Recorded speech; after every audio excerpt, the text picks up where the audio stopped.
God by Luis Hu Rivas, narrated by Julia Almendra.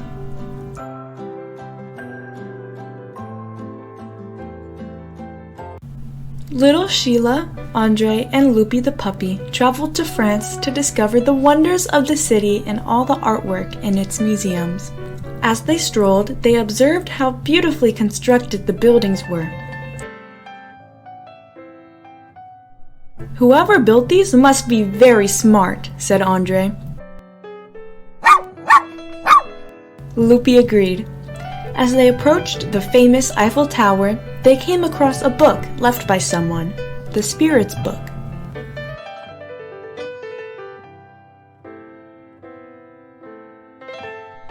When they opened the book, a being of light emerged from it, saying, "Bonjour, friends!" "Who are you?" asked Andre. "My name is Allan Kardec," said the friendly spirit. "I lived here in France a long time ago." "Your country is fantastic," said little Sheila. "Can you show us other wonders?" asked Andre. Little Kardec, noticing the children's interest, showed them the book, explaining that in it were even bigger wonders. He volunteered to teach them, and the children gathered around and paid attention. Little Kardec showed them the map of the universe, full of giant planets and beautiful stars. "Wow!" exclaimed little Sheila. "It looks like a work of art."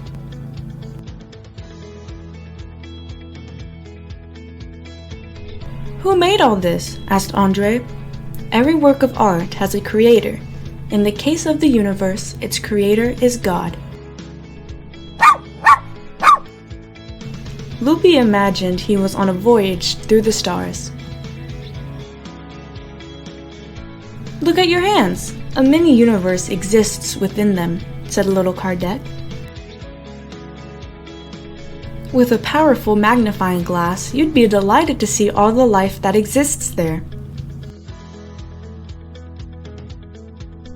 Loopy stuck out his paw, imagining seeing the mini-universe too. Little Kardec explained that all things that are not man-made could only have been created by a superior intelligence, God. "But is there proof that God exists?" asked Andre. Little Kardec asked that the children imagine a desert, where they could encounter various types of clocks, and asked, "Did the sand make these clocks, or did they create themselves?" "Neither," answered little Sheila. "Only someone very smart could have made these clocks." Andre agreed. "As it is with God," said Kardec, "we can measure God's intelligence through his creations."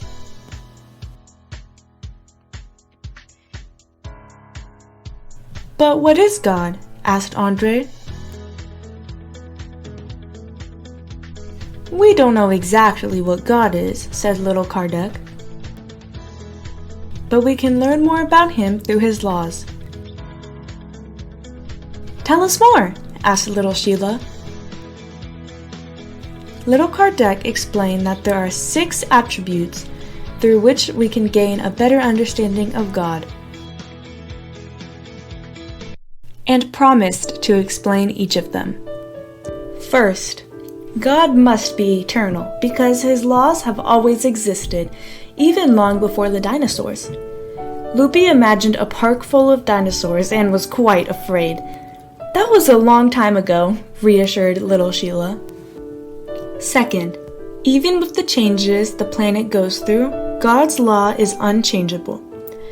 It does not change ever. Since it is perfect, it does not need to change. Third, God must be immaterial because his laws do not change like physical matter does, which is always changing. Andre imagined being in a moving car while watching Loopy and little Sheila float by on a flying bike. Fourth, everything in nature obeys a unique order. in the sky, on land, and even in the ocean. Sheila imagined she was swimming in the ocean as a little mermaid, alongside Fish and her friend Loopy. Fifth, look at the cosmos, said little Kardec. There is an all-powerful force that controls the stars and the planets. Little Sheila pictured herself in a galaxy far, far away, using the powers of the light side of the force. Sixth, think about the story of Jesus, said little Kardec. God is so good that He has sent us many messengers to teach us about His love and His justice.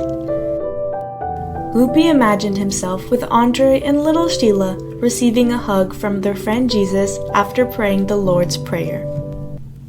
Andre then asked, "But where is God's law written? Is there some mysterious book? Or in an ancient pyramid?" "It's inside of you, in your consciousness," responded little Kardec. "It's like a wand that shows us what is right and wrong." Andre imagined he was in a castle, using his wand of consciousness to help him choose the right path. After this explanation, little Kardec said goodbye to Loopy and the children and wished them safe travels through France. Au revoir!